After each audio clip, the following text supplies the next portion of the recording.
do your thing. Is it? Oh, you didn't expect these? I'm a very crunchy guy. Get some warm-ups. That's where we start. That's where we make a start at. So it's good to sell. It's good to warm up. It's more just about getting comfortable and get stiff. Otherwise, got to stretch myself out from time to time. So we're just about ready to go. Camera's set, hair's down. We'll do some checks actually. I think I'll be in the picture. You can maybe check the picture, check the video as well, see if I'm in. I'll just move it a wee bit. I think we're all good. Pretty much the set up having the whole thing, the whole body in the shot. Actually, that's how it works. So have the whole thing. Because we know what to do in it. Sometimes we realise we're going to go through some T-sit questions and crow questions top to bottom. So yeah, that's going to be something throughout the podcast. Cool. So I think we're ready to go. Let's do our checks. Happy days. Lights on, cameras rolling, hair's down, hats are off as well. Wasn't wearing one to start with. Yeah, I'm going to do this every time in the podcast. Yeah, lights on, cameras rolling. I think you might have to check if I'm in picture as well. Check the camera. That's it. Yeah, you're fully in shot. That's good. It's good to have it like this actually. I'll just have this chosen angle because it's this is the one that won by this is a bit different. Yeah. So yeah, I think we're ready. We're going to outtakes. Plenty of outtakes. We'll do these questions, didn't we? No, I'm good. I'll do my warm-ups as well.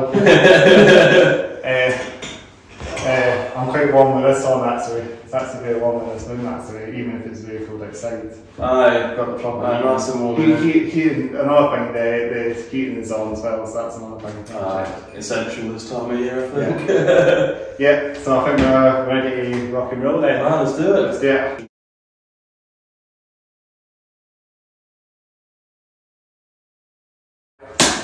Well, I normally do my craps, so maybe we should do a crap together. So welcome to the Hats Off Hair Down podcast. Thank you, glad to be here. Cheers. Welcome to come on. This is episode 35, is it? We've actually got the second episode this year now as well. I'm honoured. So this is Hand of Doom.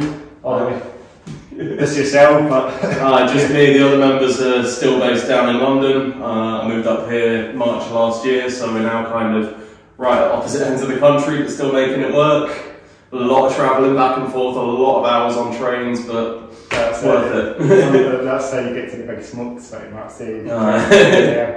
So welcome Andreas from Hand of Doom, the basic focus of that bike scene. That's right. We're a power trio, so we've got me on bass, Gus on guitar, John on drums, and me and Gus kind of share lead vocals, bounce off each other a lot.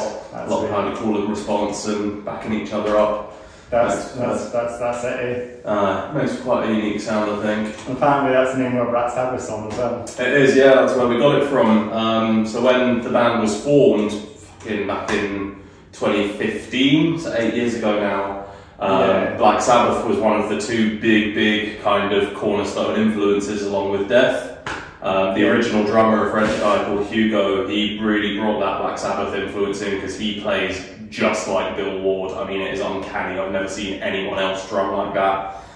So that was kind of a big element of the sound in the early days. So that's why we took the name Hand of Doom from that song. So he's using double kickers on the drum kits. He used quite a lot of double kick. That was pretty much the only way that he differed from Bill Ward. But I mean, the way he put his fills together, the strength which he put into his hits, it was all so massively Bill Ward. That's it. Let's get out there. So say how you doing anyway? I'm doing well, thank you, man. Great to get you on, and I'm really excited to be on the show. Absolutely. Really grateful for you inviting me on. First band from outside of Edinburgh to get on the podcast. It's a big one for us.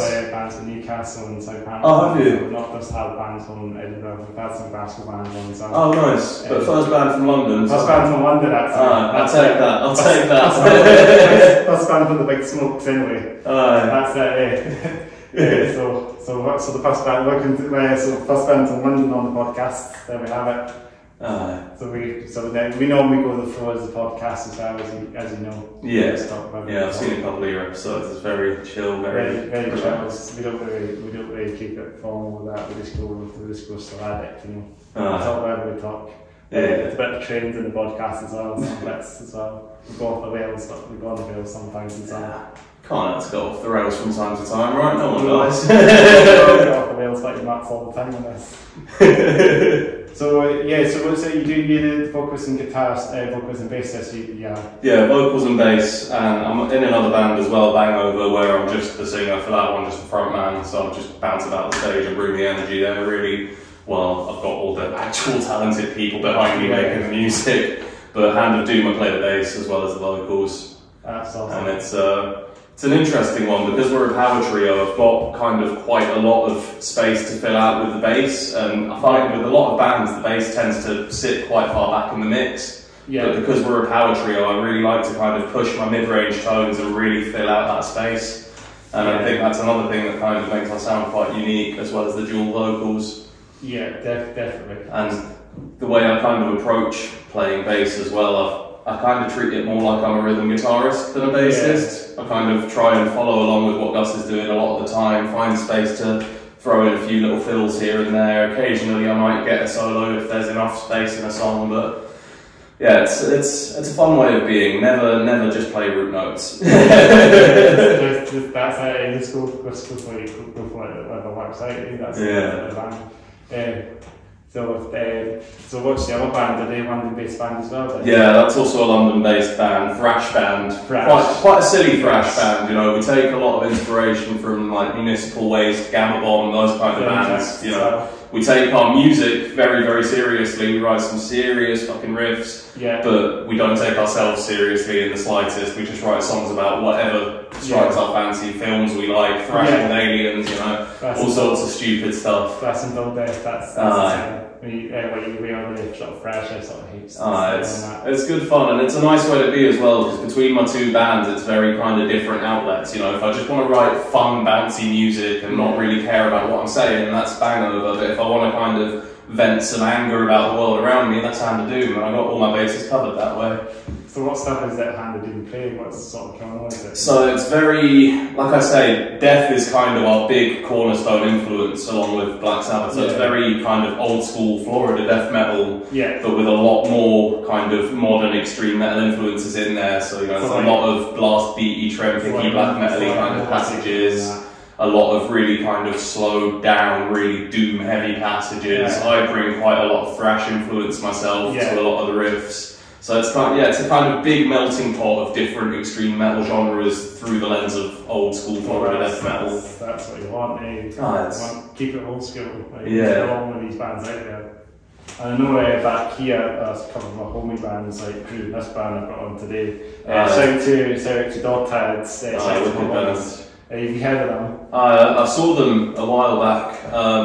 It was, I think, 2019 CST did a big end of year thrash bash in Glasgow that I went down to and got time on that bit, I'm pretty sure. So it's essential Scottish thrash. I've not heard that name being said for a long time, anyway, CST. It seems to have quietened down a bit from back in the day, but that was a blinder of a show back in 2019. I really enjoyed that one. That was when it was kind of seen CST, it was like that. And I think, you know, pandemic might have just sort of taken it away, the CST. Pandemic took a lot of toll on a lot of things. A lot of thrash bands, it's a shame.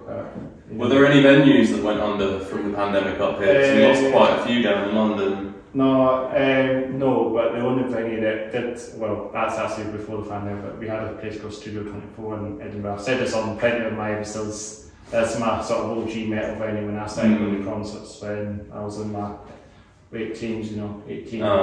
Just started going to my first metal gigs. It was Studio 24 in Cotton Road, Edinburgh.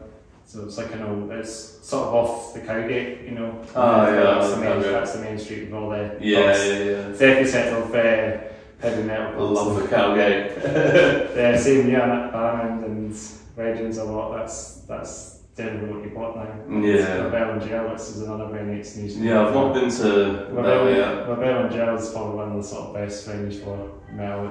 Yeah, I've seen this kind of the bigger name bands that come through end up there, right? Yeah, it's quite good, great sound, so I guess in the sound really gets the name, the band, the sort of mid-sized bands to get along. I'm hoping to get down to some gigs there this year. Yeah, they've got a couple coming up actually. I think they actually saying about gigs, there's actually Red Cross Winter Warmer.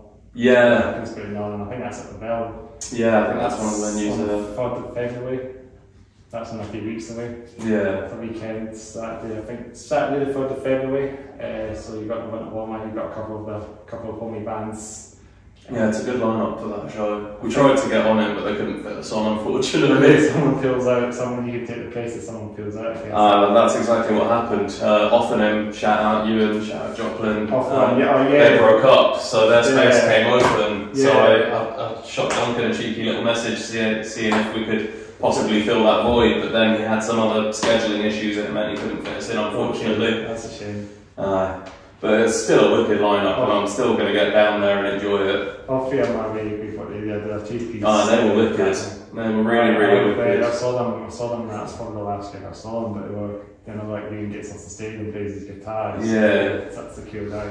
No, they were actually the first band I saw after I moved up here. Literally the week after I moved, they did a gig at Bannerman's supporting Exdestrier and Morris of Molasses. I know Morris of Molasses from down south. Oh, right. When I was a teenager, I lived in Reading, and Bones, the frontman of Morass, he basically ran the underground metal scene in Reading at the time. So I know him quite well from that. He was running all the gigs that I went to as a teenager when I first kind of fell in the deep end with the metal scene. Yeah. So Reading's just up the road from London. It's like exactly. It's like half an hour out from London. It's really close by. It's on pad and that you get. Yeah, that's it. So I saw they were playing the week after I moved up here, and I was like, right, getting myself down to that. And actually it was a weird night for me because I had just found out my wife was pregnant and I wasn't drinking in solidarity with her, and I also didn't know anyone because I was brand new in town. So I turned up at this gig and had just completely forgotten how to talk to people while sober because it was something I hadn't done in so long. Okay. So I just had a really kind of quiet night. Saw Offanem, was really impressed by Offanem. Give a shout to them. Big shout out to Offanem. Shame you guys broke up. I heard that you is Manabaki. Yeah, he's joined Manabaki now. I think it was on their socials that I saw that he's taking over vocal. He has. I'm looking forward to checking them out as well. Manabaki, like sort of their kind of black metal way, kind of like death metal way sort of sound, very good as well. Yeah, looking heavy, forward to absolutely heavy as well. That's insane live.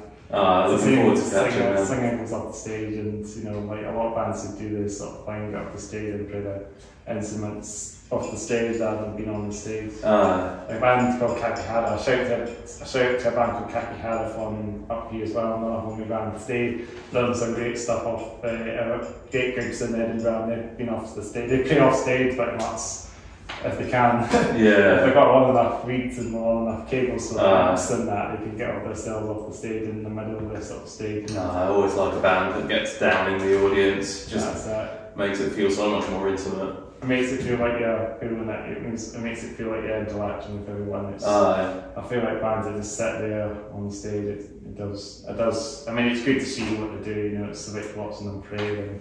I think it's about the energy that you bring, whether you stay on the stage or you jump off, as long as you're bringing a good energy. You know, I've seen so many bands down in London, because I mean the London metal scene is enormous, absolutely fucking huge. It's probably hard to even get to see. There are hundreds of metal bands in London. You know, every year they do Metal to the Masses, and there's like 50 or 60 bands at the start of the competition trying for this one spot of Bloodstock.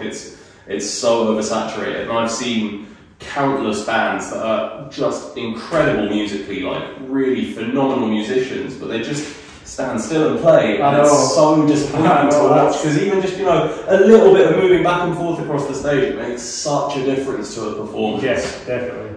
And I think, I guess in the Metal to the Masses down there, they would have to do it in different boroughs of London because it's that big the scene. No, it all happens in Camden actually, because Oh, that's kind of, I mean, most of the metal bars in London are clustered around Camden anyway. It's quite a central location. Camden's the epicentre of it really is the epicentre. I mean, it's always been the kind of epicentre of arts and music in London since the 50s and 60s, so it's kind of naturally progressed to being the epicentre of the metal scene. You know, you've got 3 or 4 really prestigious metal venues within spitting distance of each other. You know, you've got the Dev, you've got the Black Heart, the Underworld.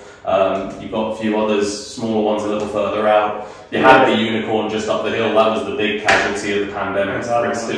Rest in peace, the Unicorn, because I can't count how many amazing gigs I went to there over the years. Was that great? That was like all of the underground gigs for a while pretty much happened there. It was a really nice space in the back of an old school pub. Just every band and their mother came through there at some point, and it didn't survive the pandemic, unfortunately. So it's a shame. I mean, seeing that happens. I think there's been a casualty in Glasgow with the 13th Note as well. That was one that shut down. That's another music band in Glasgow. 13th Note, I think I believe it's called. I think they closed down. If you know any bands in Glasgow, I don't know if you know them as much. I only really know Ivory Blacks because we played them the other week, but I really like Ivory Blacks. That's a cool little venue. Because you could have another band from up here called We Make Mammoths. Yeah, shout to them as well. Big shout out to We Make Mammoths. You boys are sick. I've not had them on the podcast yet, but I'm hopefully going to get them on at some point soon. Shout to We Make Mammoths. Come on the podcast soon. It happen. I've been asking for them for ages to come on, but we'll get one this year. We'll get something, under our belts, I don't really want to announce when we'll do the podcast because it's always a surprise. Watching at home, so you don't know who's on next or who's going to be. You never know. That's how they do it, really. Yeah, we never know. Like, we could get a big band on this podcast. You never know. And when we get to episode 666. You've got to do something spectacular for episode 666. I think Destroyer 666 should be the highlight because that's the band that's got 666 on it. That's a good shout. That would be a big pull. When I get to that point, when I get the sort of bigger bands, I'll probably get to the mid-sized bands eventually. Maybe when I get to when we're in 100 episodes time, we'll definitely get something in episode 100. Yeah, that's going to be something. I don't want to say it, but. It's always a surprise that you're watching this at home. It's always a surprise. There's going to be on this podcast thing. So it's just at the moment we're just keeping it underground. Quite right. There's so many amazing bands in the underground in this country that deserve more attention than they get. I mean, this is what I started this podcast. These guys I'm wearing Reprisal. These are straight up my favourite band on earth. They are an absolutely phenomenal death thrash band from down south. I first discovered them back in 2013. Did you? Doing Metal to the Masses in Reading, which they won that year. And they went to Bloodstock and they got such a bum deal because they got the slot on the New Blood stage at the same time as Evil Scarecrow played on the main stage for the first time. So Evil Scarecrow had 10,000 people in their crowd and Reprisal had about 20. Oh no. So it's such a bum deal. Yeah. But they're absolutely incredible. So they have an absolutely flawless EP from 2013 called It's Humanity. And then they released their first album in 2018 called None Survive the Sun, which is also just phenomenal start to finish. And I'm still waiting for the next album, boys. Get it done. Get it done. Give them a shout. We'll get them on the podcast. Big shout out to Reprisal. You should definitely get them on. Lovely bunch of guys. Incredible musicians. They played my wedding, actually. I had a festival wedding down in London, and I got them to come and play it because I'm so in love with them as a band. So that's maybe try and get them on there. Try and get them they can come on up to Scotland. Put you in touch. Head them up. Come up. Get more bands from down south as well. Definitely. You could get us out there and get some of the London, get the Alpha Level going down south to London. That's definitely a big part of my plans living up here. So Gus, the guitarist from Hand of Doom, he's got a little promotions outfit going in London called Pariah, which we started up last year to promote our album launch show. Since we've put on a few more shows just to kind of try and get some more less known bands from around London a platform and some of the better known bands. Yeah. But now that I'm living up here, I think that's going to be a really good vehicle to try and send some bands from the scene up here down to London through Pariah Promotions. And then eventually I want to set up my own outfit up here, start bringing London bands up here like that, so we can just kind of, you know, cross-pollinate the scenes of the two capitals. I think it'd be really good for everyone involved. Brilliant, it's good to see. I'm just going to double check the recording. Just double checking, just in case. I might need to move this back a little bit. So maybe just turn the chair a little bit, just to make it a wee bit more towards sort of us facing together, like, you know. Like that. Yeah, a bit like that, because it makes it a bit better. And then I can sort of move this in a little bit.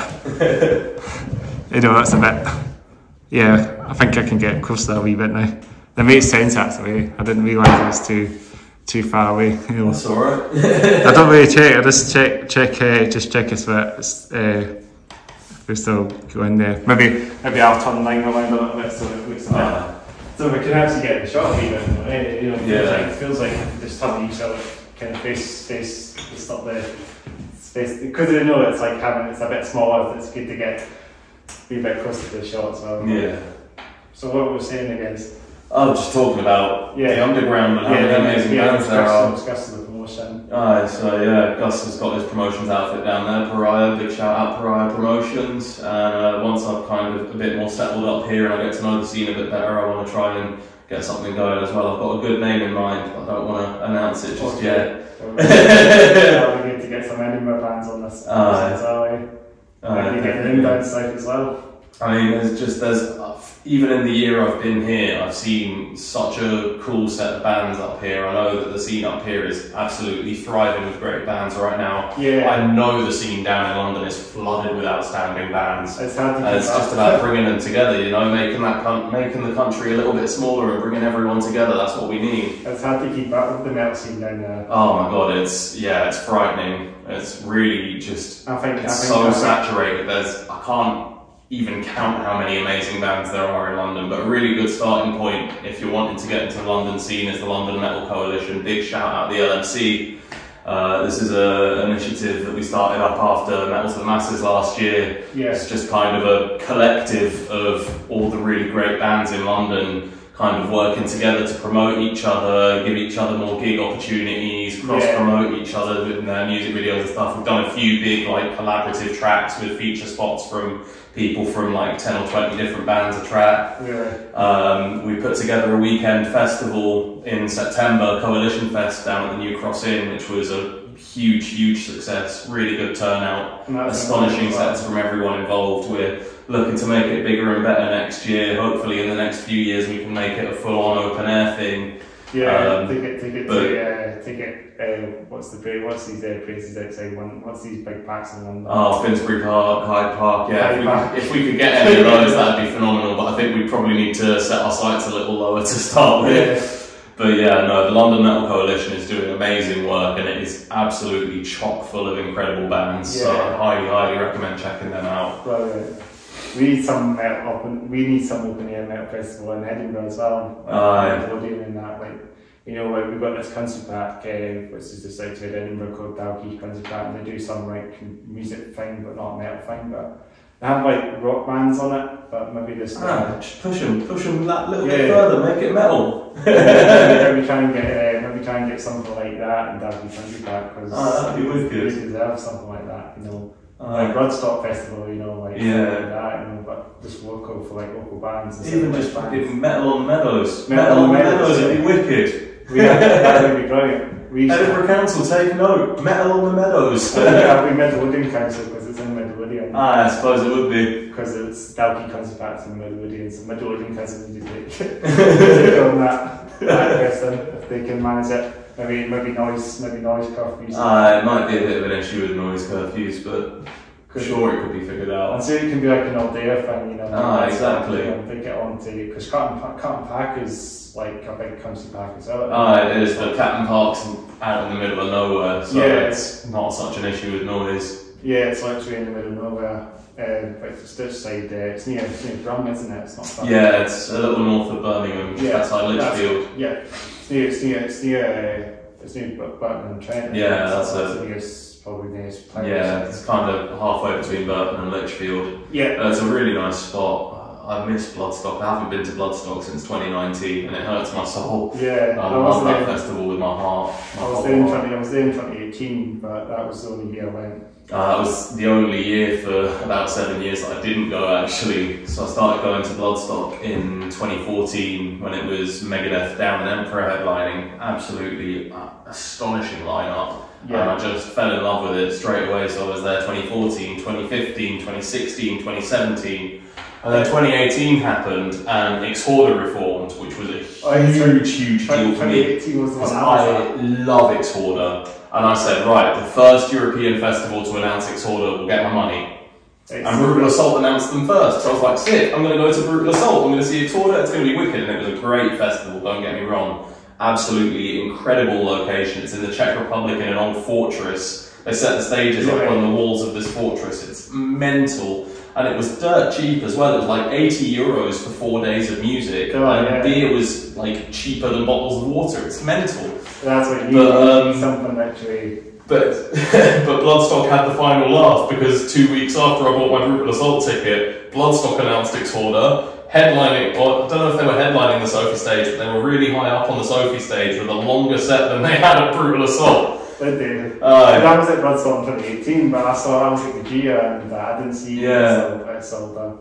No, so that was the only year I didn't go, and then I was back in 2019, and then was due to go in 2020, and then the world just fell apart. Yeah, and then it came back in 2021. And then it came back in 2021, and I had tickets, and I was ready to go. I had my bags packed and everything, and 2 days before the festival, I tested positive for COVID. Oh no! Which was absolutely brutal. But my wife, who is just a wonderful human being, shout out Beth, I love you.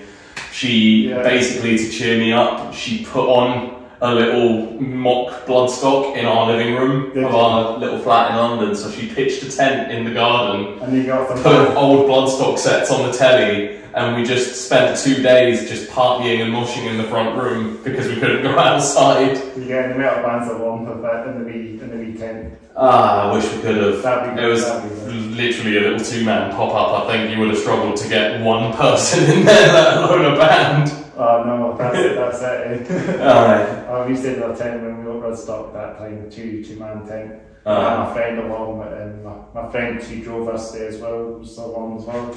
It's just a bit awkward to get nearby, but I mean, you get a bus there, can't you? But you can get coaches there, yeah, they do organise them, but it is a bit out of the way to get to. It's out sticks a little bit, isn't it? Driving is definitely the easiest. So we should say Dalkeith needs to get something for like local bands. Definitely needs that. I mean, I keep saying that. I've got W Country back, and I'm always thinking it keep out brilliant. I think it's a brilliant place for a metal festival, even.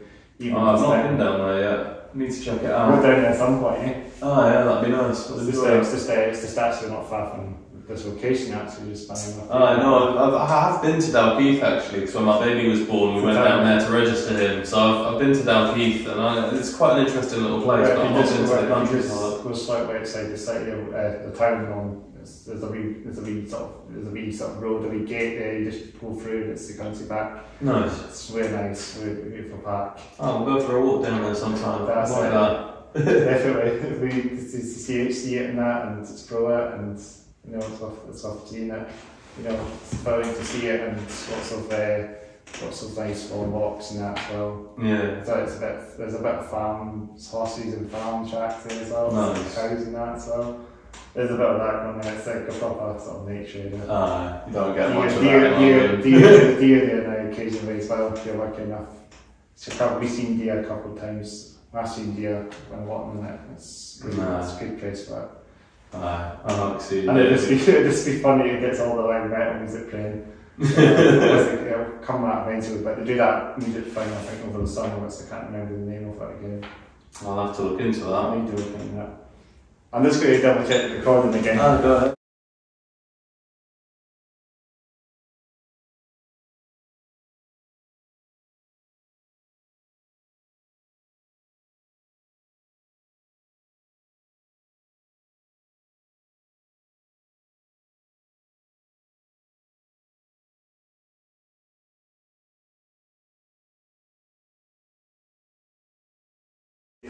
I like the shoes, by the way. Oh, cheers. Martens.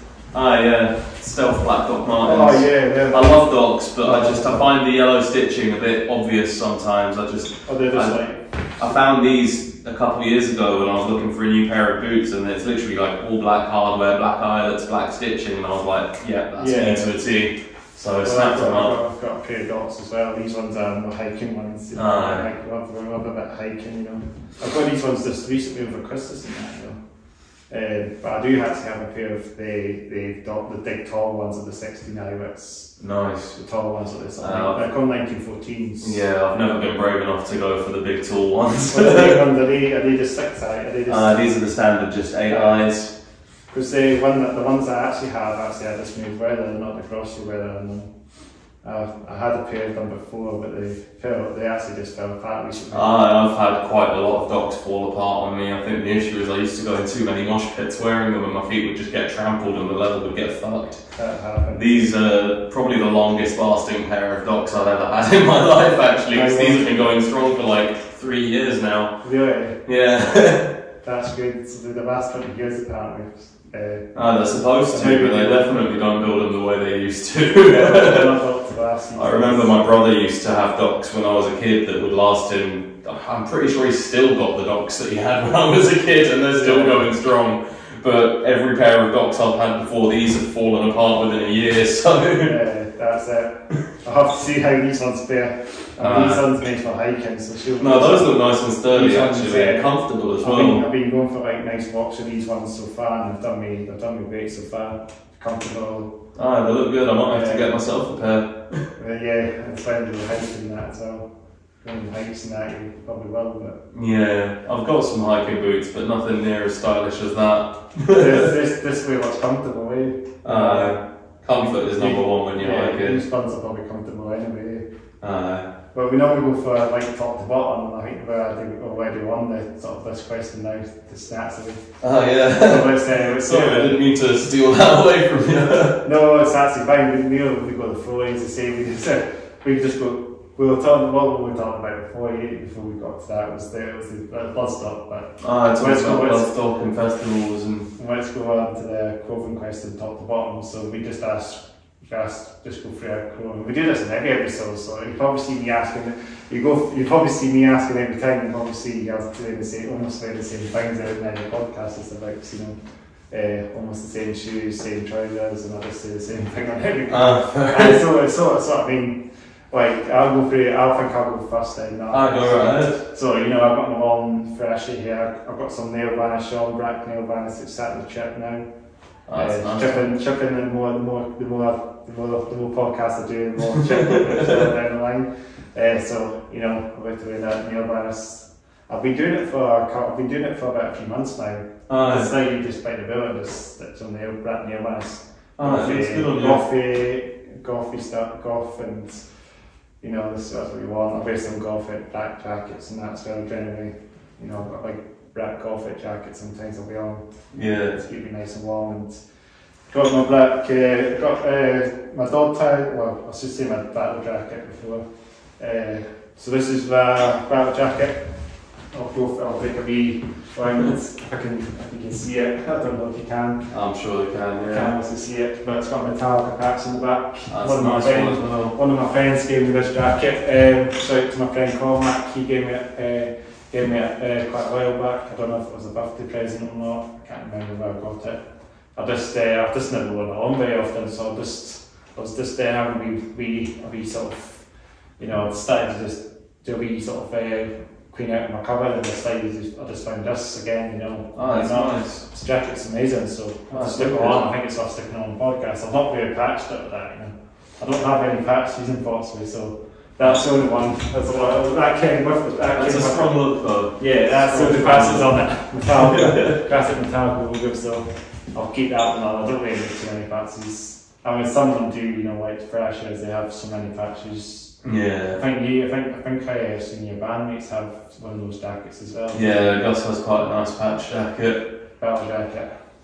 But this is the standard one. This is just a denim jacket, no cut sleeves.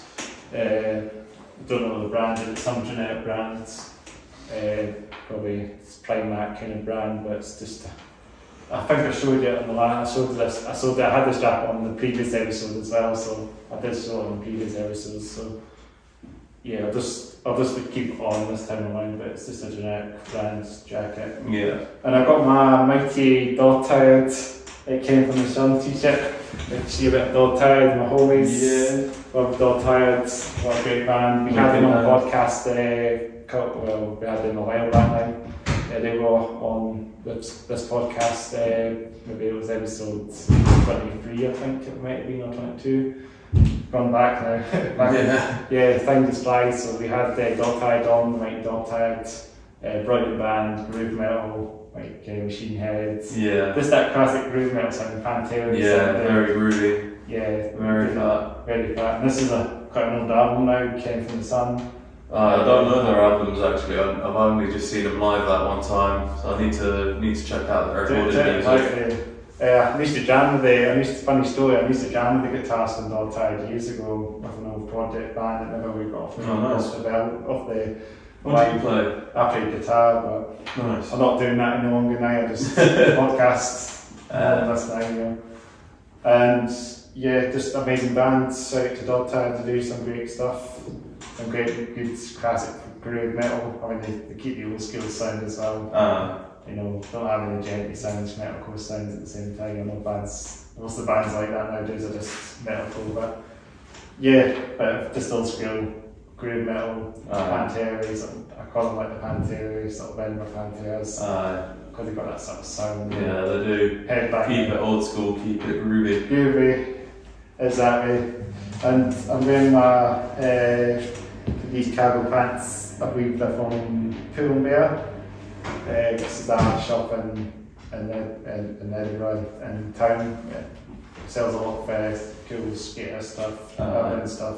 These are nice cargo pants with zippers on them. You know, that's the way it goes. You know, and then of course, as I said before, my DrMartens, my Melody style DMs. You know, doing me well for the hikes and that. For my ones. You know, I've only just got them on for Christmas money, so they're literally just brand new. I've only had them for something like a few weeks ago. I'm wearing them on pretty much constantly and they're comfortable and nice, that's what you want. Doing for the warm one, that's the main thing. Quite right. So I think that's it, I think that's everything on that. And I got the straps in them as well, so like Velcro straps to keep them secure and that's all. You know? Nice. So it's your turn then. My turn, yeah. So obviously I also got the long thrashy hair. Wasn't always the case, but I took advantage of the global lockdowns to grow them out without anyone having to see me in the shit middle length stages. So that was nice. It looks really cool. Pretty pleased with how it is these days. I've got some little remnants of blonde streaks in there still from a little bout of lockdown boredom where I decided to try and throw some streaks in, which was a pretty ill-advised move, but it's all snapping and falling out now, so soon there'll be no trace left of it. Well, you know, it looks cool even if the streaks and that. I'm still fond of it, you know, I'm not hacking it out, but once it goes, and I won't be sad about it. Yeah. And then, you know, I've got my Reprisal Hammer of Life long sleeves, an absolutely wicked design for an absolutely wicked tune off their album. Got some lyrics on the back, Killing Blows, just a part of the show. Big shout out Reprisal, Ollie, Theo, Sean, Tom, love you guys. Outstanding band, and Ian nowadays as well. They just recruited a second guitarist. That's great. Ian from Seprivation, if you know Seprivation, also a big shout out to them. Not heard of them. Wicked death metal band from Bristol, also quite death thrashy. And then, you know, I've got the grey slim fit jeans, which I don't know what brand they are. They were a TK Maxx special. Gotta love TK Maxx for your random bargains. Yeah, you get your random stuff. And then obviously the stealth black classic 8-hole docks, which are a bit muddy just now from our walk through the park, but absolute workhorse boots. Love them. They do everything. They do anything. They really do. Really do. Yeah, and they last for years as well, and it's good to appreciate them as well. Yeah. Keep them standard, you know. Always got time for a good pair of Doc Martens. Yeah, and obviously the thing about them as well is you break them in, it takes a wee while. So. The breaking in is always rough, yeah, but it's always worthwhile in the end. Yeah, and when you get to the stage, you can just walk around and mossing and moss picks and stuff. And they're good for that. I think that's the top to bottom then. That is the top to bottom. I'm not wearing much at the moment. I mean, I've got my coat over there, but it's a bit warm to wear it in here. And I've got another jacket, so it's not really a practical jacket for this, but I had this one on, you know. Would have to get a jacket over. I had to get a jacket over because it's pretty cold outside. It is a bit nippy today, isn't it? So this thought, you know, keep this on for the podcast, you know. We do a battle jacket. So maybe what should we talk about? We should talk about, let's go on to some trains. Let's go on the Wales. Let's go off the Wales. Let's talk about trains. Fuck it, I'm down for that. I'm a bit of a train nerd myself. You're a train. I am, yeah. So when I was a kid, actually, my dream job was train driver. I was absolutely obsessed with Thomas the Tank Engine. Like watched it religiously. Had all the storybooks. Had all the toys. Was just completely obsessed, you know. I was the kind of kid that whenever my dad made a reference or passing comment about Thomas the Tank Engine, I would just shout at him, "And friends!" Because I always wanted to make sure that all the trains were represented. Toby and Thomas and Gordon's. Like Diesel as well. Diesel's a classic. I always really liked Percy as well, the little green tank engine.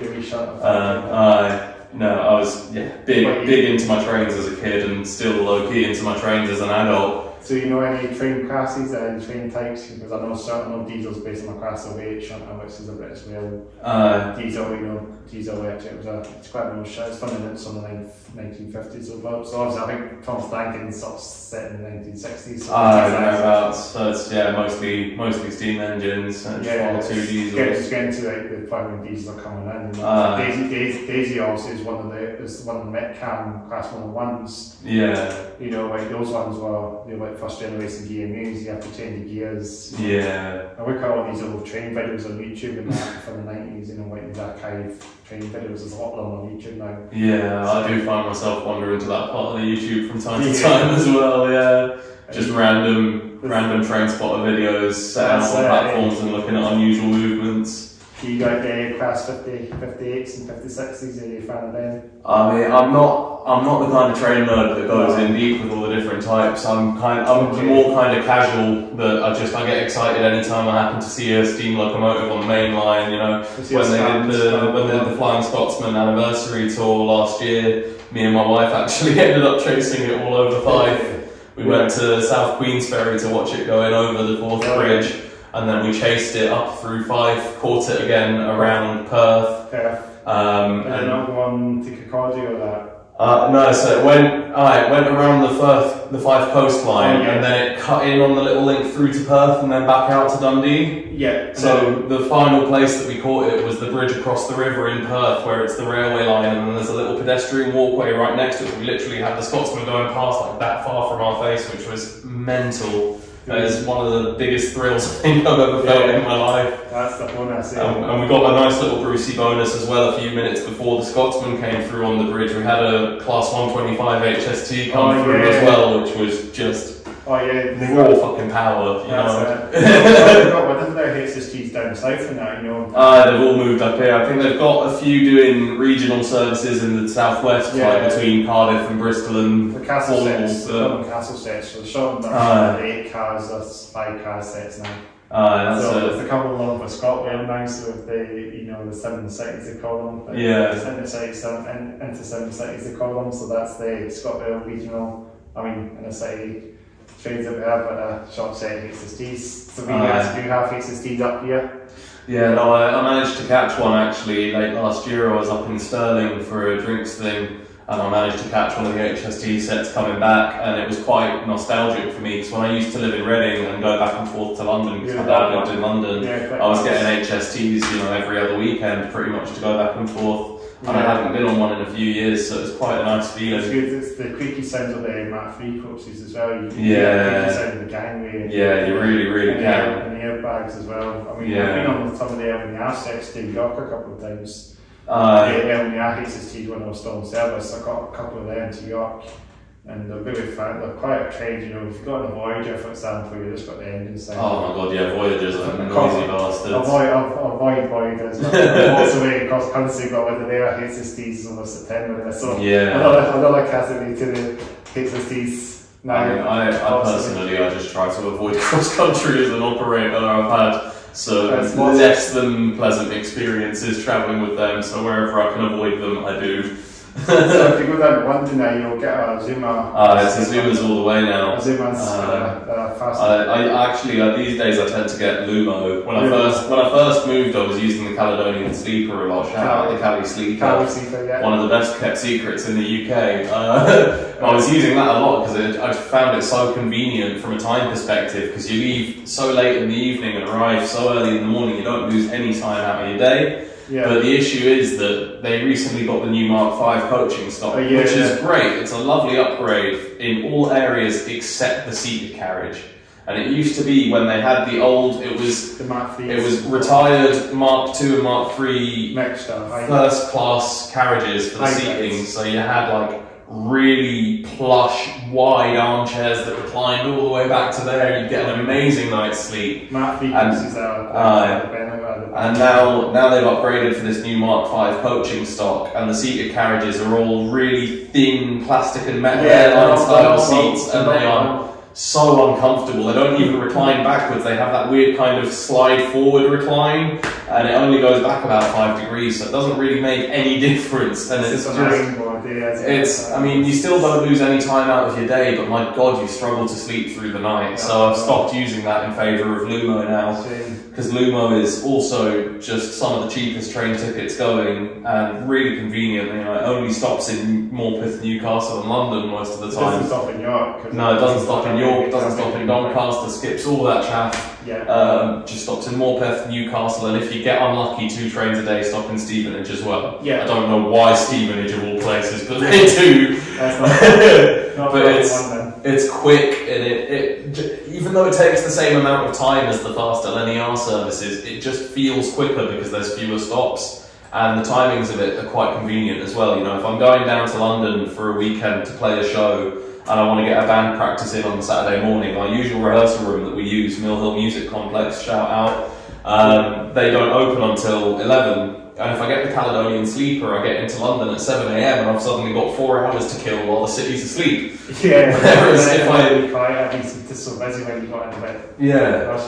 Whereas what I've started doing nowadays in order to get a better night's sleep and have less time to kill is I will sleep through most of the night, get up at 4:30, get the 5:30 Lumo out of Edinburgh, and I'm in London for 10, and then I just head straight up to Mill Hill, and it's happy days, easy.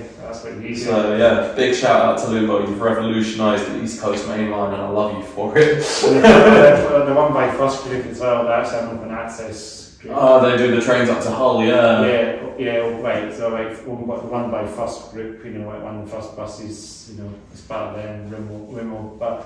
Oh, is it a part of the First Group? I didn't realise. Because I know that First do the Hull trains. Yeah, they do that as well. And I think they're looking at opening up another route through to Sheffield or something as well, via the East Coast line. But well, there's so much to talk about select trains. I know something about recently. I don't know if you heard about this, but this is another story.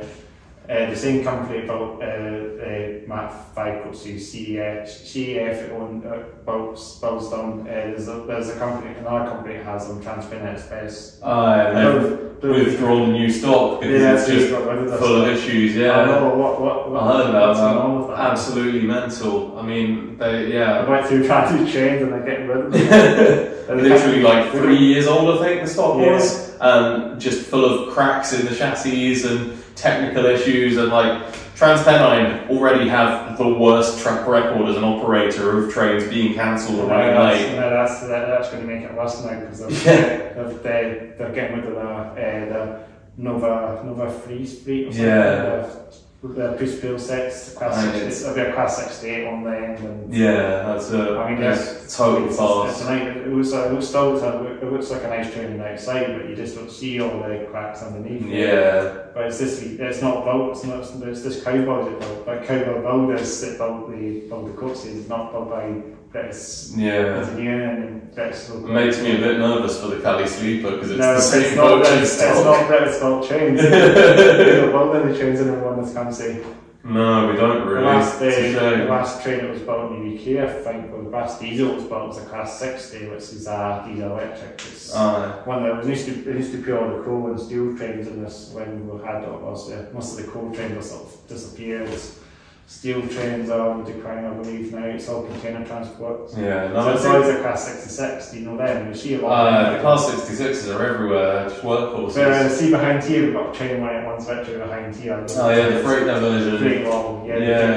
The suburb line. It's not diversion, but the freight trains run along there, and sometimes you're sort of empty coats and stock that runs on there. So some of the cross country borders. I've seen a couple of those run along there actually. And there's always plenty of trains that run there, and that's what means a good train spot. It's a good place to train spot. Yeah.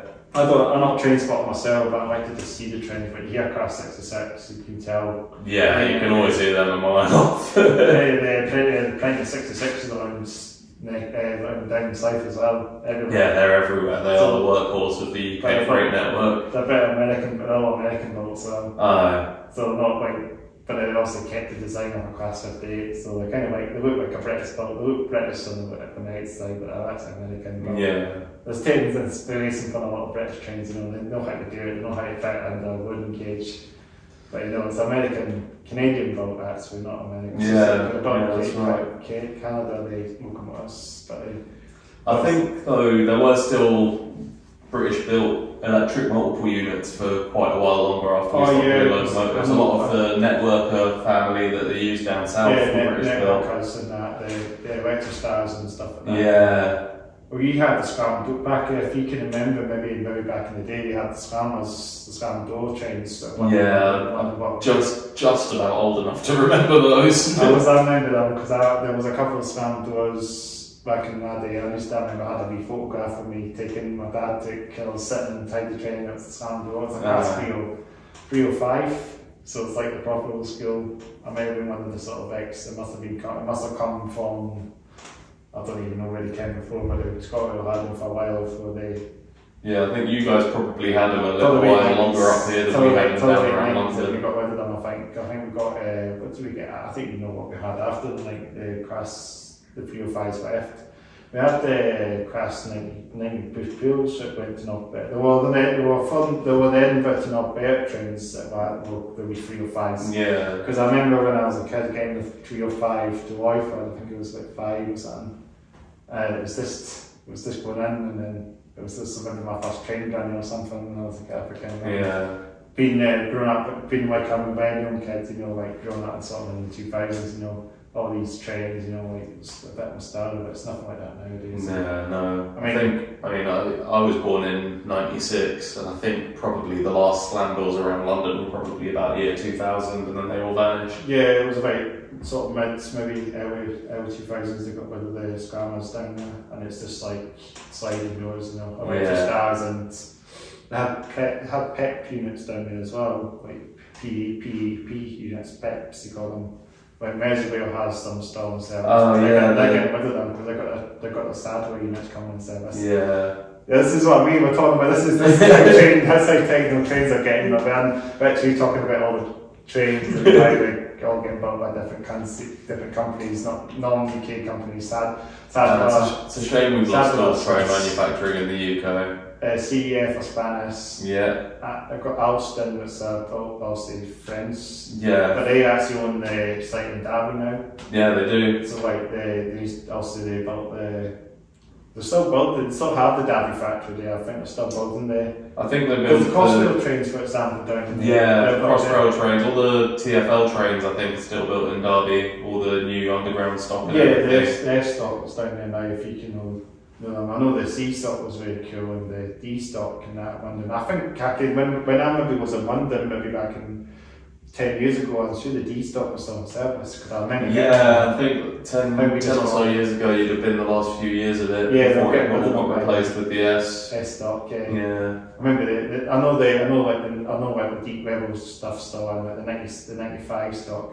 The deep level lines have some really old stock. It's a 96 stock. It has because I know the 96 stock has a bass sound and the tracks and whatnot. Yeah, that's the Victoria line. I think is running the 96 stock. And Jubilee as well, possibly. 95 stock. The Piccadilly line's got the really old stock. That's the 73 stock that's to get replaced.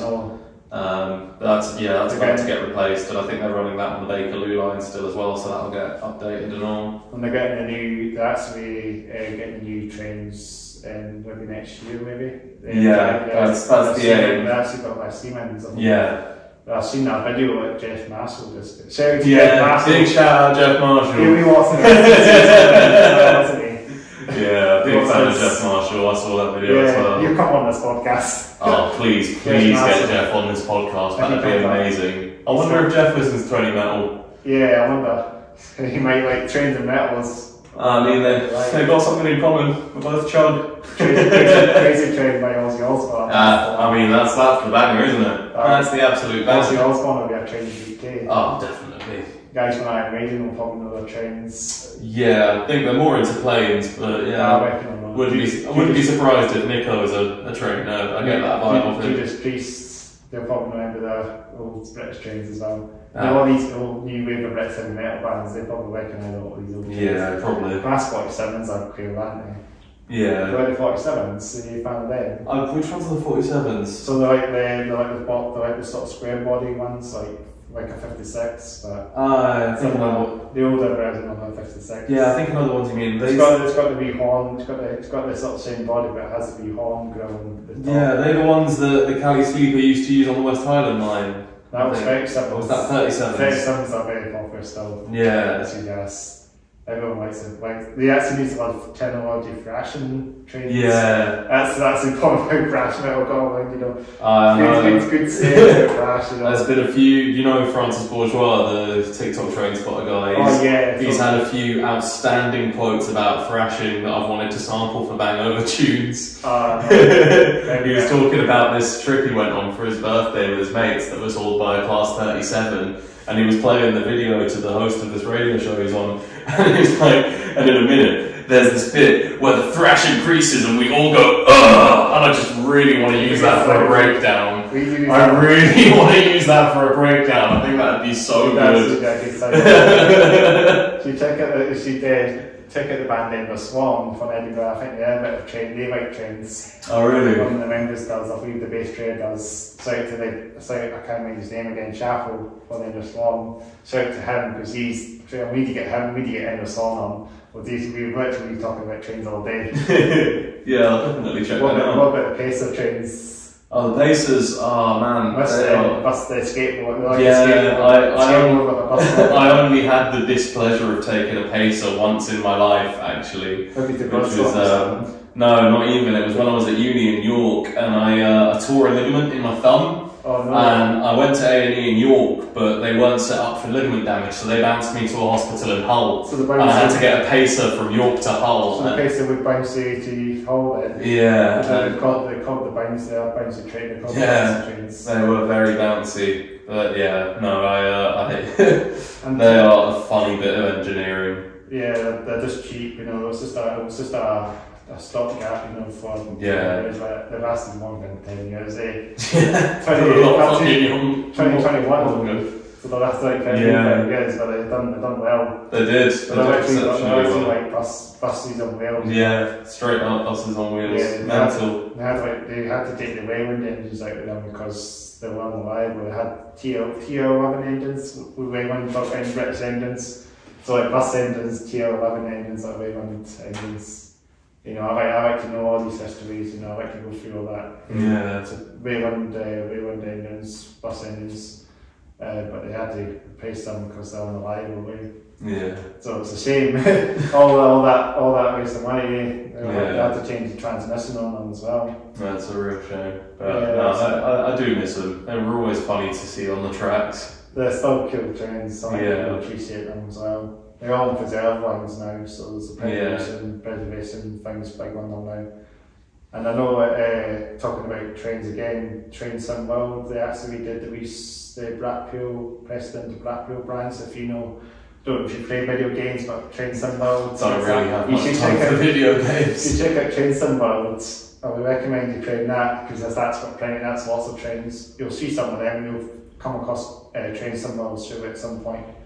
You might see if you've heard of it. I've heard of it, yeah, I just don't know. I can't really play much video games. There's a British route recently, the Pacers on it, and Class 47s, and they don't have the SSTs in that one, I don't think. No. They have Mach 1s and 2 coasters in an 08 Shunter. Well, they have plenty. I mean, I've done Train Simulator is huge now. It's come like this big franchise, you know, bigger than Microsoft Train Simulator. Yeah. That's my OG Train Simulator game I can remember getting. But just how cool now, how much they've done now in this time. Yeah. All make it a brilliant game.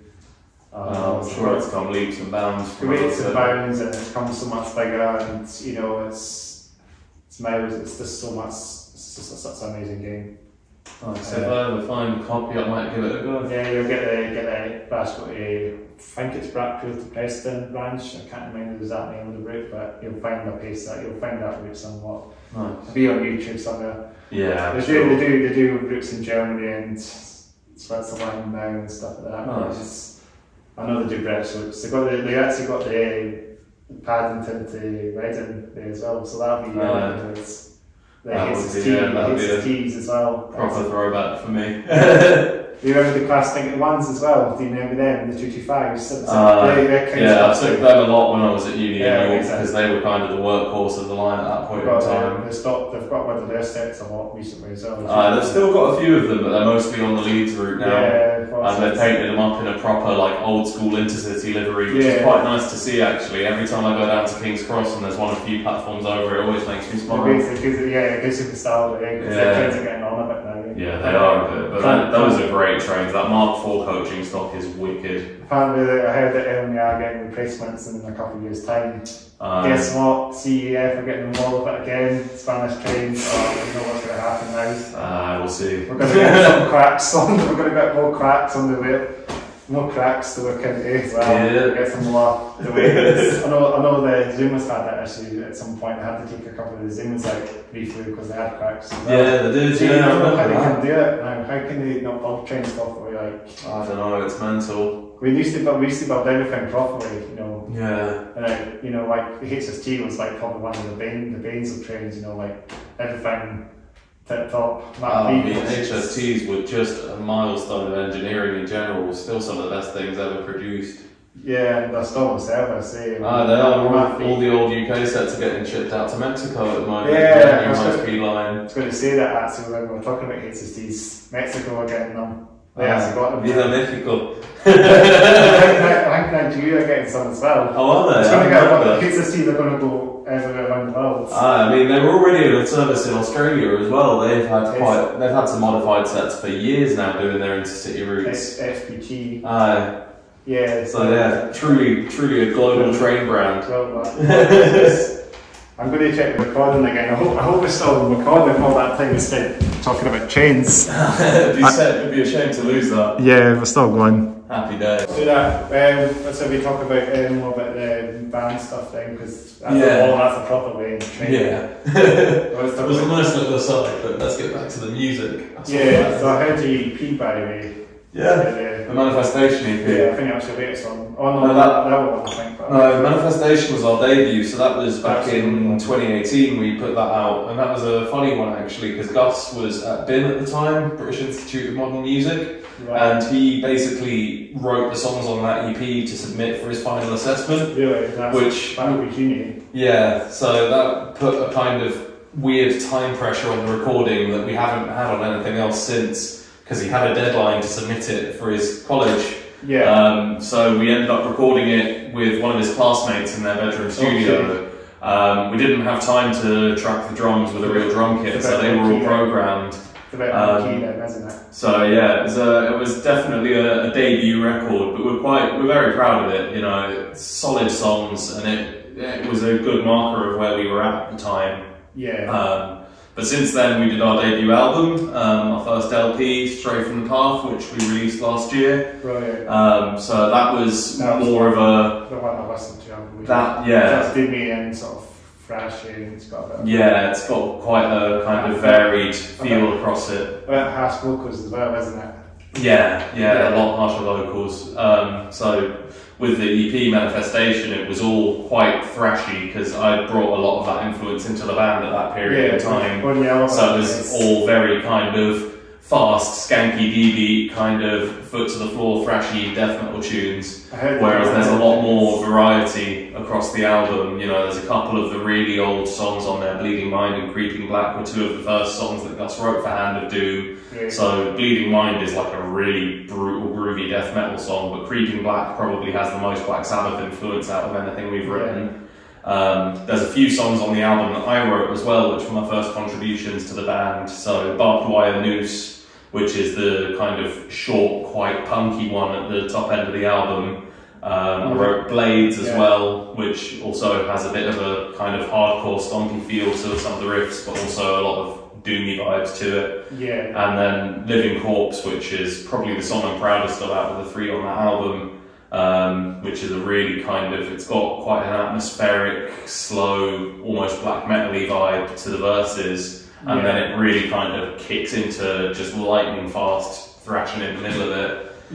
That's it. I'm really proud of that song, and it's a really personal one for me as well. It's actually inspired by one of my dad's exes. She was a lovely woman, God bless her, a really lovely woman, but very deeply troubled. And she was one of these people that you never saw her without a cigarette in one hand and a can of beer in the other. And it had really taken a toll on her. You know, she had really withered, wrinkled skin. She was a bit jaundiced. Her teeth were all rotten and black. Her eyes were really kind of sunken and hollow. And she was just terrifying to look at from my childish perspective, and it, you know, I kind of had quite a bit of trauma from her. Not that she was ever horrible to me or anything like that, but she just always scared me so much as a kid. And that writing that song was kind of my way of processing that, because that's what I felt about her, that she looked like a corpse, but she was alive, so that's where that song came from. But it applies to quite a lot of people, you know, it's just about people who smoke and drink themselves nearly to the point of death, but not quite, and just exist in this weird limbo state, you know? So that's where that song came from, and I'm really proud of that one. And now we're working on a new EP, which we're hoping to have out by the summer. That's going to be a bit more unified on the theme of it, so it's called Be Still and Rot. Be Still and Rot. And the kind of overarching themes of this EP are kind of disease and decay. And it's the first release that Hand of Doom will have done where all three members of the band have contributed songs to it. You know, John, our drummer these days, he's started contributing tunes and they're wicked. He's got a song on this EP called Brain Drain, which is the fastest thing we've ever done, and it's going to be really fun. It's really bouncy. He's got a great groove running through it. Really excited to release it. It's more like getting off the stage a little bit. Yeah, definitely. That'll be one to get the pit moving to. And you know, more specs than that. So that's coming soon. 4 tracks of death metal goodness. Really excited to get that out into the world. Brilliant. And then my other band are recording as well at the moment, Bangover, shout out boys, love you all. They've started tracking the guitars and bass and everything in the last few weeks. We're doing our second album now. Of just again really silly, fun, thrash stuff. So that will also be out sometime in the summer. And talking about something else just to say, because I remember, this is going back a little bit, but just before the interview we were talking about you guys were playing at Legends back in 2020 with Red Eye Revival. Shout out to them if they're big shout out Red Eye Revival. Come on the podcast and shout out to Disposable, because I'm pretty sure I was at that gig. Maybe we spoke to each other. We might well have done.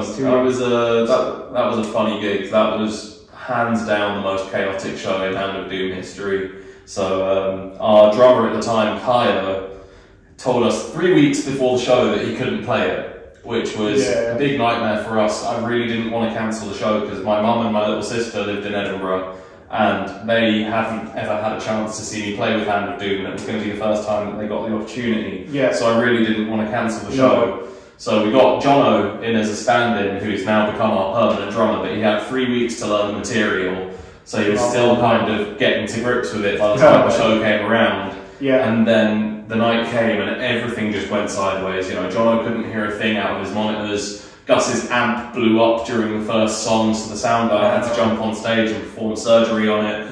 And then that just threw us from the offset, so we really kind of struggled to lock in with each other for the whole set. And then the strap blocks fell out of Gus's guitar, so he didn't have a strap anymore basically for the last 2 songs, and he had to finish sitting on a stool to do a Sepultura cover and a Death cover, so we just couldn't bring the energy we wanted to the end of the set. There's a bit of a disaster happening. It was a total chaotic show, absolute disaster show, but it was good fun, and it was a nice first time into Scotland. You know, we still had a great night. All the other bands on the bill were wicked. It was a great show. It must have been Dino was the guy who was doing the sound. It would be Dino, the guy who does sound in Legends. It might have been, I can't remember. So Dino from Legends. He's in a band as well. He's in a band called I actually can't remember the band name again. I prefer that Industrial like a 3-piece band, but Nightmare Frequency, that sort of nice. Hopefully you'll see them one day. I'll keep an eye out for it. But yeah, if he was the sound guy that night, shout out, because he worked double hard to get us sounding at all through that set. So yeah, big shout out to him. I must say that's a long time ago now. That was a long time ago, that was... I can only remember it briefly now. It was 2 weeks before the world went to shit and time stopped having any meaning, so it's a whole lifetime ago, really. It feels like it was, I can't remember how Red Diamond Revival were. I think they were like, they were getting some packing going, some guys and stuff. I think that's what they were doing. And the converter was coming down. I think that's what they were doing, but I can't. That's all I can remember. It was a chaotic night. That's about as much as I remember. But it was nice being able to come back and play another show in Edinburgh a few weeks back. Great venue. Legends is a great venue. Legends is a nice venue, but Bannerman's, where we played a few weeks ago, is even nicer. I absolutely adored playing in Bannerman's. It's such a sick venue. It kicks the shit out of any venues we have in London. It's such a great vibe in that place, and really good sound. Lots of homie bands that play Edinburgh.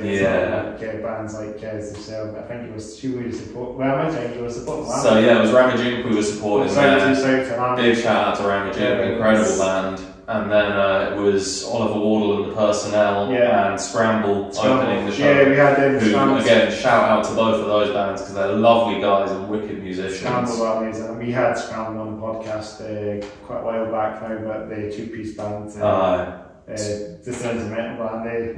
Really fun band, really interesting, progressive, just groovy stuff. Just a 2-piece band, I love a power duo. Or trio, they're a trio, that's the rest to say then.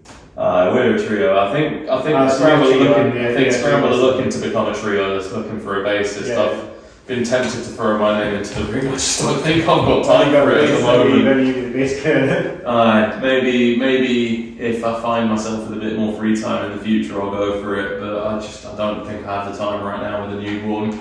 I've tried, even before I had a newborn, when I was still living down in London, I tried joining a third band and it just didn't work. Which is a real shame because it was a really cool band. They were called Donker Carnuffle, shout out. Really cool, high concept band. They were zombie clown themed death metal. Oh, they're face paint. Absolutely wicked, like full face paint, costumes, the works, really high production value stage show, and really cool music. Just like the band Hate Roll and that, so they do a bit of the costumes and makeup. And Ghost and that deal about that, so... but they were like deadly serious about their music, and they wrote some really filthy tunes. It was... The few practices I had with them were really good fun, but I just couldn't find the time to make it work, unfortunately. There's so many bands that's what I mean. You don't want to pressurize yourself too much with so many bands. So many, I've tried a band, so I've said I played in a band, but we just played one gig and then obviously we just didn't really go anywhere in that. Yeah. It was taking a while to get to that stage, you know, but we just fell back and actually just fell back, you know.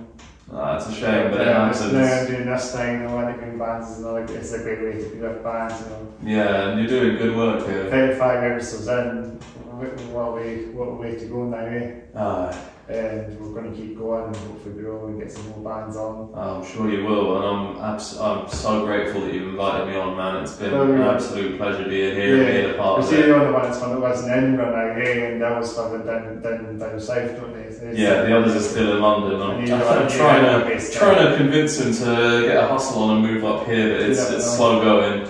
But next time we might do another episode, you know, because we did X-Dot again, I did 2 episodes of X-Dot, so we can also, and we can actually be introduced the bands back on the podcast again. Yeah, I'd like to get the boys on. I'll let you know next time we're playing a gig up here, and hopefully we can try and get something cooking. Yeah, definitely get you guys down for it next time. Yeah. Anything else we should say? I think we should say a couple other things. Do you have any favourite metal albums there if it comes to any good metal albums out there? Like just like any like mainstream bands or something like that? I mean, for mainstream big name bands at the moment, the band I can't get enough of is Warbringer. Warbringer, yeah. The last 2 Warbringer albums, Woe to the Vanquished and Weapons of Tomorrow, are absolute thrash masterpieces. But they're like revival thrash, you know. Yeah, new wave of thrash. And I know absolutely phenomenal stuff, and I'm so... Power Trip as well. Power Trip were incredible. They were Bloodstock. I saw them. Same with the singer passed away. Yeah, that's the biggest regret for me of missing Bloodstock 2018 is that I missed Power Trip, and I'll probably now never get an opportunity to see them because he passed away. There's a video, I think, that's from that set. There is. I've watched it about 15 times. It's an unbelievable set, and I'm so gutted I missed it. The singer, and he just jumped. He did a couple of jumps, didn't he? But no, Nightmare Logic by Power Trip, absolute masterpiece. Last 2 Warbringer albums, absolute masterpieces. Well, so many good modern thrash bands. Yeah, there's some really amazing new wave thrash bands out there. There's also a couple of thrash bands that are based on Edinburgh as well, and in Scotland as well. Favorite Version and. There's also a band, I think. There's a few thrash bands. I think Hadstare is another one that's thrashy as well.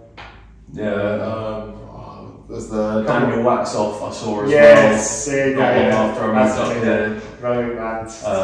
Really cool band. Definitely want to try and organise some stuff with them and Bangover. So I think that'll be a really good pairing. Catalysis, cool. Dundee bands. Yeah. I don't say they're like old school thrash, but they're very occasional. They like sort of modern, sort of deathy, movie metalcore sound. They're a great band. Yeah. Dundee has a good scene as well. I need to go check Dundee out as a place I've never been. Good to support the local Scottish metal scene as well. So it's a big mainstream metal scene as well.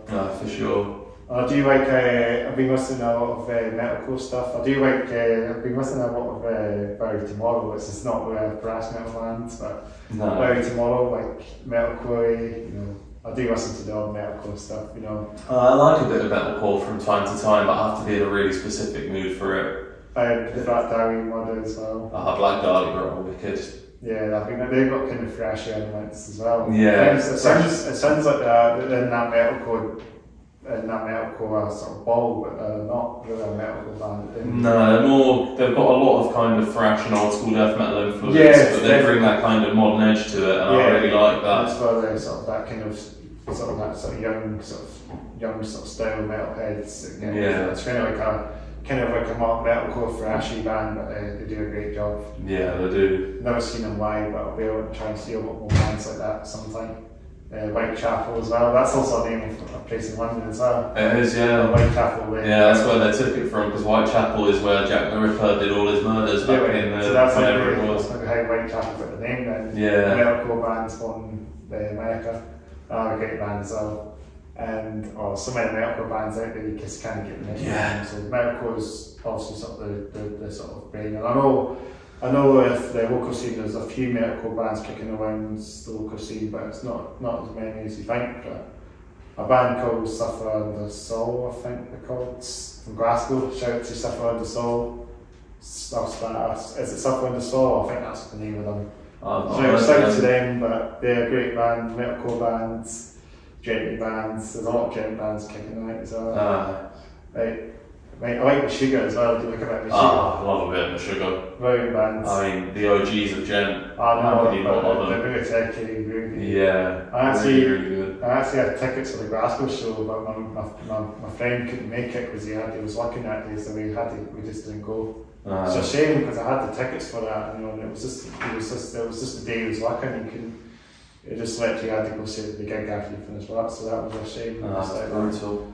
I had that last year as well. I had tickets to see Warbringer down in London, and the day I was supposed to travel down to London and see them, I got fired from my last job, and I suddenly had to watch my pennies, and I just couldn't afford the trip to London, which was brutal. I was looking forward to that show for literally about 2 years, because they had to cancel their last tour, which I had tickets for, because Carlos the drummer injured his shoulder. So I was waiting for them to announce the new tour. I bought tickets the moment they did, and I was so excited for it. And then literally the day before the gig, I lost my job, and I was like, can't do this now. Right. So next time I'll catch Warbringer. Well, I hope so. Have you never seen them before? I've seen them once, actually, and I'd completely forgotten, because this is the thing, I slept on Warbringer for so long that I just kind of, they didn't figure on my radar for so long for some reason. But I did actually see them in, must have been 2018 or so. They supported Havoc at the Underworld on the Performance Night tour, and I've always been huge into Havoc. So I went along to see Havoc, and Warbringer were the main support at that gig. But I just, over many years of many gigs and lots of drinking, I had completely forgotten that Warbringer were on that bill until a friend mentioned it the other month after that Warbringer show that I missed. So I did see them that once, but I wanted to see them with the new Weapons of Tomorrow tunes in the setlist, because it's such a savage album. But yeah, I'll have to catch them on the next one, and I'm looking forward to their new album, which they're working on now as well. That'll be good. And then talking about another band from Scotland, Bleed From Within, have you heard of them? I actually, so Bleed From Within are a funny one for me, because I actually saw them way back in 2013 on the most mismatched bill I've ever seen in my life, when they played main support to Megadeth on Super Collider Tour, which was, man, it was Brixton Academy, so it was about 3,000 or 4,000 people. That's a lot. Mostly really old school thrasher types there for Megadeth, who just didn't know what the hell to make of this young metalcore band that were opening up the stage, and it was just such a weird energy in the room. But they were good, they were fun. They had good groovy tunes. They had a nice energy to them, and I'm really glad to see that they've found their audience and they're doing well these days. I saw them back in 2013 too, Studio 24, where obviously the old IAP, they were talking about the Cellar, one of the venues, but they were playing at Studio 24, good old Studio 24, Bleed From Within, they were headlining with a couple of metalcore bands, so it's all kind of similar build. We're called bands from Edinburgh there as well, Mindset Fret as well, another band that are not long ago, but it's a band that are kind of gone past, to Mindset Fret. Metalcore band from Edinburgh, an old school metalcore band that are no longer with us. But Bleed From Within were headlining, and they were just great. Yeah, they were cool as well, like there's some really old videos that filmed from that set, and I think I've still got them, but I've never really put them out there. They might be rough a bit now at some point. It's 10 years ago now, so time flies. And I saw them last September with Trivium. They were playing with Trivium now, so look at it coming Trivium, that's a throwback. I haven't listened to Trivium in years. I used to love Trivium. Trivium are great. They are so good. Phil Harden is singing in Atlanta. Yeah, I mean, his first out, Ascendancy, Crusader, fucking... I like Anthem's a great song. Yeah. It's kind of that Metallica sort of sound as well, where Trivium were trying to sort of be a revival of Metallica. Yeah. Brilliant band, Really, saw them cool for the first time with Bleed From Within and Orbit Culture.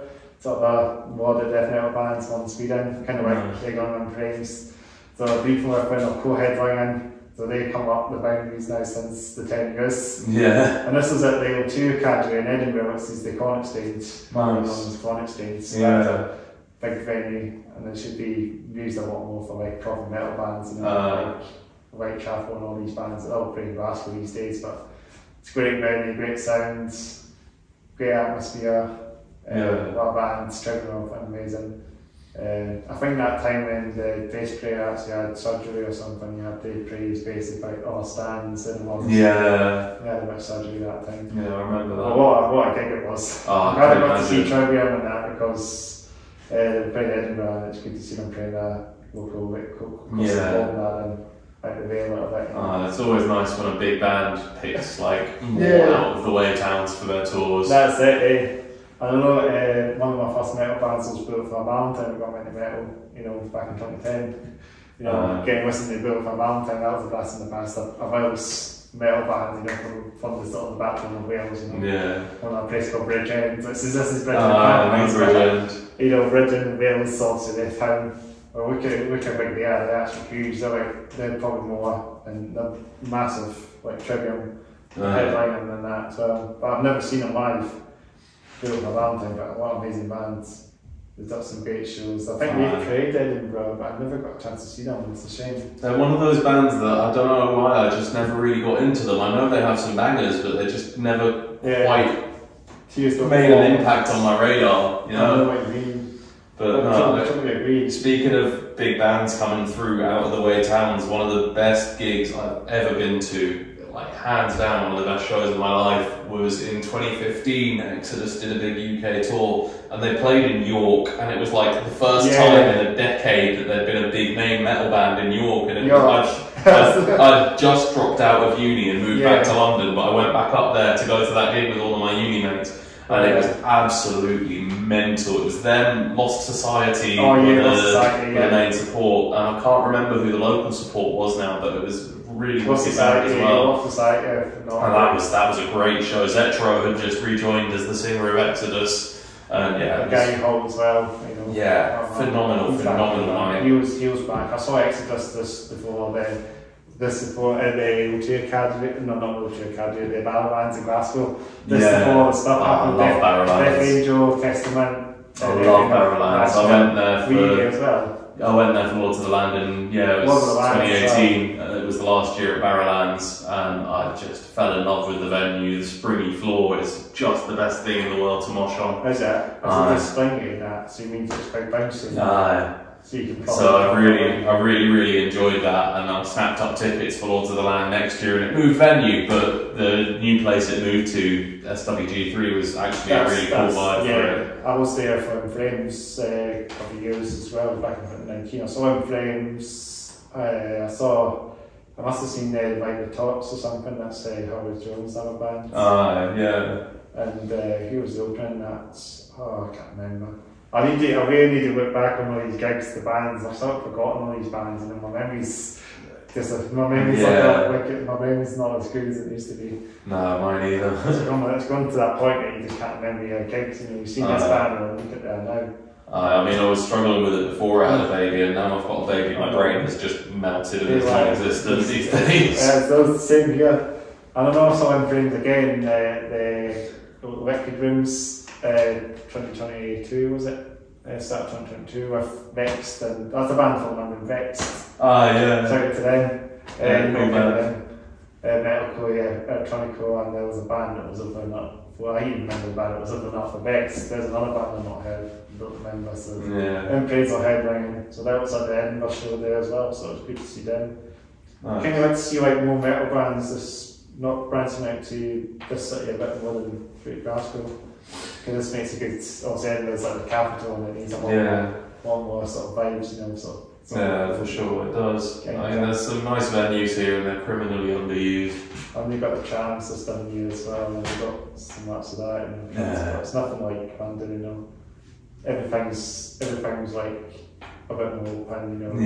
You get to know it a bit easier, you know. It's easy to get around. Like it's a big city, but the centre is nice and small and cosy. It's easy to get around. Very practical. Very good transport links. Especially getting out of the city as well. That's always a bus. Like me being a long driver, I get buses, and that's handy. So should we maybe just wrap it up then? I think that feels like a good point to wrap it up. I hope we're still recording actually. I'm sure it's not an issue, man. Yeah, we've been going on for a long time now, eh? Probably past the time, but that's fine. It's been a real pleasure chatting to you. It's been a brilliant time coming on the podcast. Thanks for taking the time, eh? Thanks for inviting me. It's been really good fun. And Hand of Doom, Andreas from Hand of Doom. Thanks, it's been brilliant to come on, band from London, first band from London. Let's do it again sometime with us and Jono as well. We'll get the whole band together next time, get you on again. Wicked. Let's do it. So thanks again, Andreas, for taking the time. I'll give you a wee fist bump here. Cheers, man. So thanks again for listening, watching that. In fact, before we actually end it off, I'm going to head myself. Where can we check the music? Yeah, that's a big one. All the usual streaming platforms, Spotify, Apple Music, Amazon Music, we're on all of those. You can find us on Bandcamp. We've got some live videos and stuff and a couple of music videos up on YouTube on our channel. So yeah, check us out. I hope you like what you hear. YouTube, Bandcamp, Twitter, Facebook. Yeah, all the usual social media, all the usual streaming platforms, Bandcamp, YouTube. Find us, enjoy us. That's it. Any upcoming gigs then? So actually this weekend, on Saturday, we're playing at the Dev in London, in Camden. It's a birthday show for Gus. So he's put it together, free entry. Us, his other band, Worship the Sacrifice. And two other bands from the London Metal Coalition. We should have given a wee shout to all the London bands as well. I mean, we'd be here for days if I was trying to shout out all the London bands. There's so many, but shout out the London Metal Coalition. Every single band in that organisation is worthy of your time, is absolutely wicked, a phenomenally talented and friendly bunch of people. That's it, as long as we get once they see this podcast, then it's good. We'll get some more London bands, we'll send some more London bands up to Edinburgh to come. Like I say, I'll try and get a few on bills up here once I start promoting, and every time I bring people up I'll let you know and you can get them on the show. Brilliant stuff. Maybe around some like Kent and stuff like that as well. There's a few. There's quite a bit of crossover with the Kent scene. Actually, quite a lot of Kent bands come up to London quite frequently. Yeah, I know we have an Out to the Masses happening soon as well on the 10th of February at Edinburgh one. I'll try and get myself down to that. Yeah, well, there's a couple of local bands like Hammer and Holy Toe and that. A band called Hammer, if you've heard of them. I've heard of Hammer, yeah. I've not seen them yet, but I've heard of them. I've not had them on, but shout to Hammer because they're another homie band. They actually have the drummer from Dalkeith. Oh, do they? Yeah, nice. so we'll recognise them. They're quite groovy metal. They're kind of similar. They've got a groove metal sound. Yeah. Groovy, just groove metal. Just like Meshuggah a little bit. Just Machine Head Meshuggah. Just double kicks, you know. Yeah. Just groove. It's just pure groove metal. Nice. All about groove metal. That's all it is.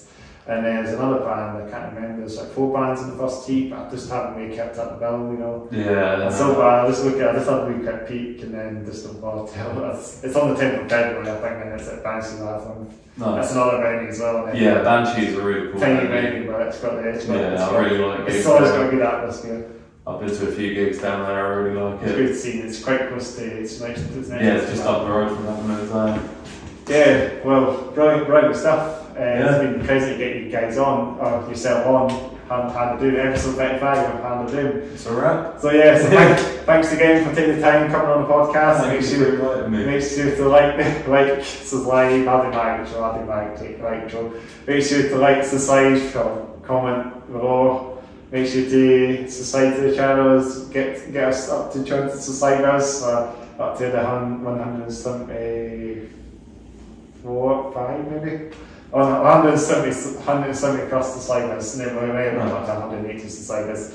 So make sure we'll get to 200 very soon, so make sure you subscribe, share, comment, get the word out, get the ball going. You know, this is going to be a great year for the Hats Off Your podcast. Quite right. Might get a good name on, never know, maybe some point. That's the point.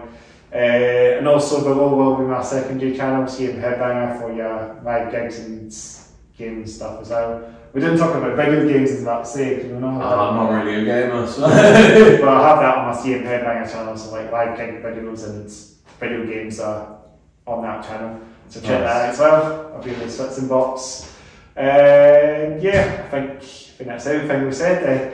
How should we end it? Should we end it with something? Because we never end it. I know we ended this once, but So we get a big hard one. Like, well, we did a hard one, didn't we? I feel like that's enough. I feel like that's the fighting, you know. That's the way it ended. That's a good ending. Good day. Thanks again. Cheers, We'll get a wee photo for the thumbnail. That's what we need.